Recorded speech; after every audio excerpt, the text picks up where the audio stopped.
Empire of Shadows, Act 2, The Glittering Empire. The city gleamed like a jewel under the midnight sky, the lights from skyscrapers reflecting off the glass facades of Diego's many properties.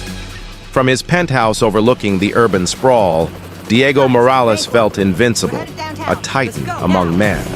His tailored navy suit clung perfectly to his broad shoulders, the silk tie knotted just so. He ran a hand through his slick back hair, the faint scent of expensive cologne trailing in his wake. Beside him stood Isabella Vargas, radiant and composed in a black silk pantsuit that accentuated her sharp jawline and piercing eyes. She was the queen of their empire's social face, calm, commanding, and as cunning as Diego himself. The rooftop was alive with music and chatter.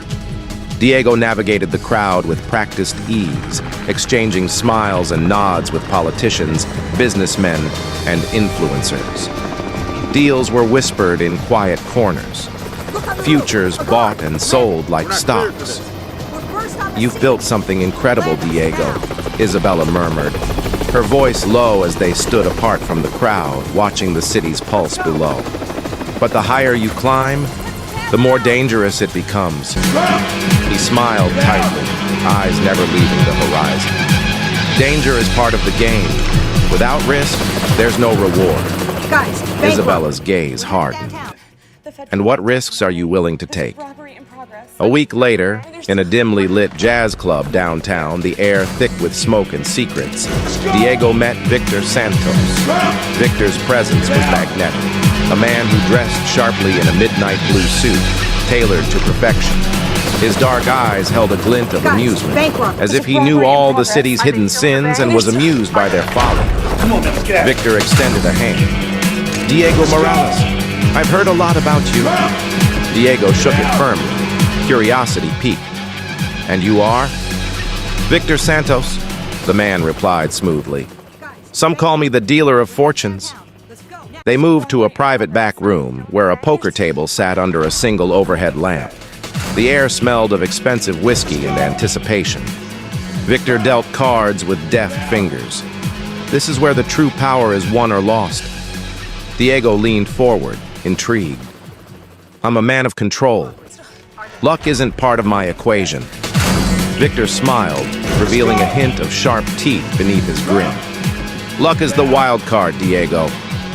Master it, and your empire doubles. Lose it, and you lose everything. But the thrill, that's what keeps the powerful awake at night." Over the following months, Diego's nights changed. He dressed in his finest suits, but the casino's neon lights painted shadows across his face.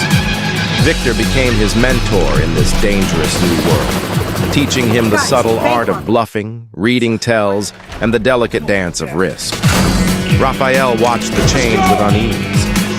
One night, back at their shared penthouse, Raphael confronted Diego. "Man, you're losing yourself," Raphael said, his voice low but urgent. "The Empire isn't a game, Diego. You built it with blood and sweat." Diego poured himself another drink, eyes dark. "This is power, Rafa. Different kind. Control is an illusion. Sometimes you have to risk it all to grow." Isabella entered then. Her heels clicking softly on the marble floor.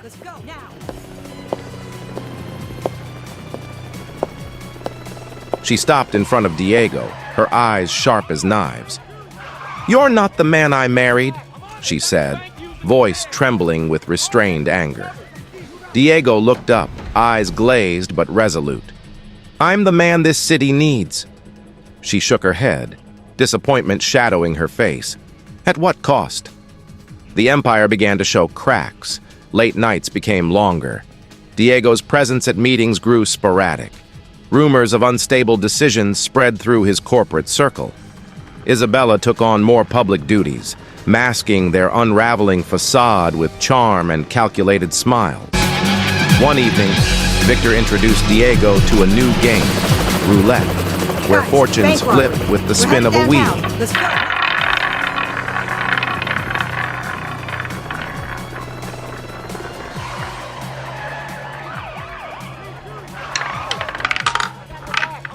You see, Victor explained, life's like this wheel.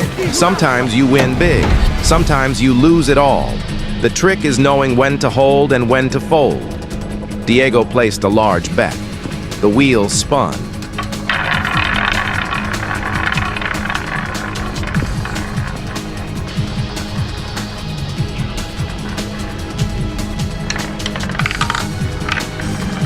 The ball bounced.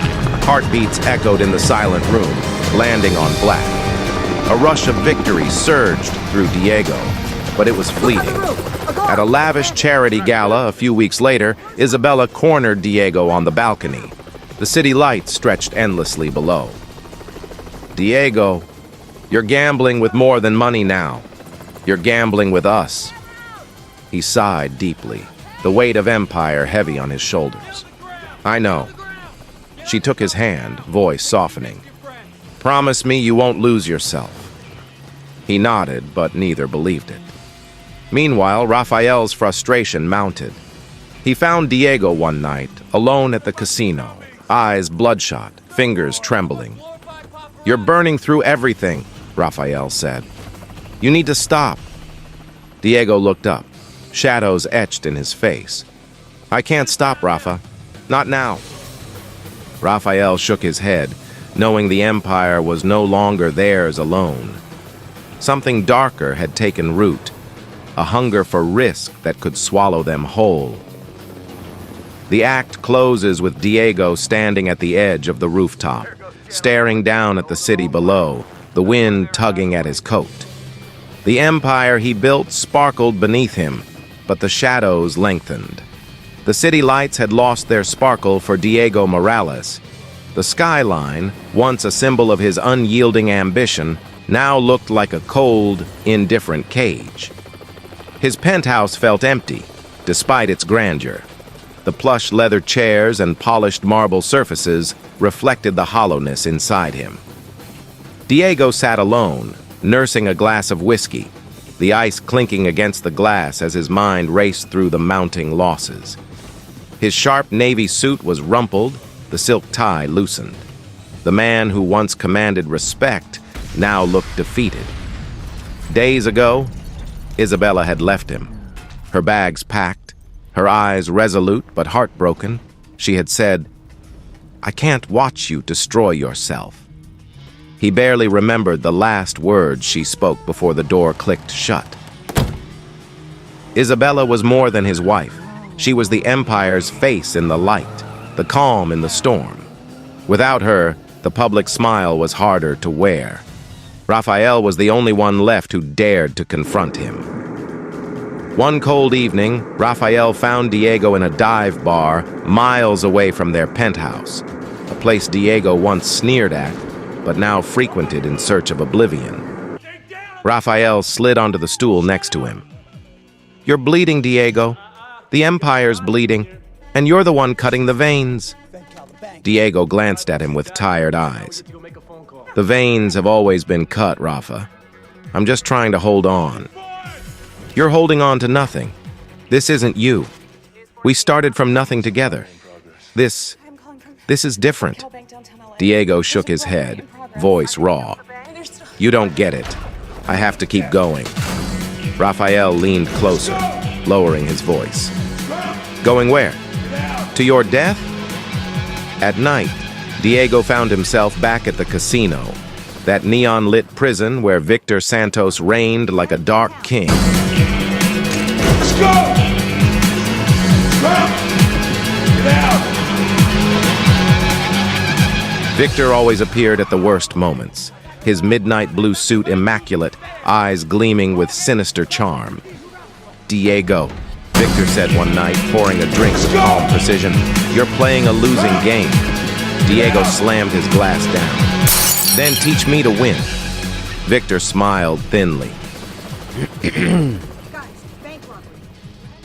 Winning isn't about the cards or the chips. It's about what you're willing to risk. That night, Diego lost more than money. He lost control. The empire was unraveling. Business associates turned cold, shipments were intercepted, and whispers of betrayal echoed through the streets. Diego's closest lieutenants questioned his judgment. At a private meeting, a trusted advisor warned, "Your debts are catching up." The rival gangs smell weakness. Diego clenched his fists, the rage and despair warring within him. Isabella, from afar, tried to salvage what was left. She took on public appearances, donations, and charity events, hoping to keep the Morales name untarnished. But inside, she was breaking. One night, after a gala, she confided in Rafael. "Diego is lost," she said, tears glistening. "I don't know if he's coming back." Rafael nodded solemnly. "I'm trying, but he's drowning." Desperation drove Diego to make contact with Victor again. Victor's terms were clear but brutal. "You want it all back? Your empire, your power, your wife? You'll have to put everything on the table." Diego's heart sank as the realization hit. His final gamble wasn't with chips or cards. It was with Isabella.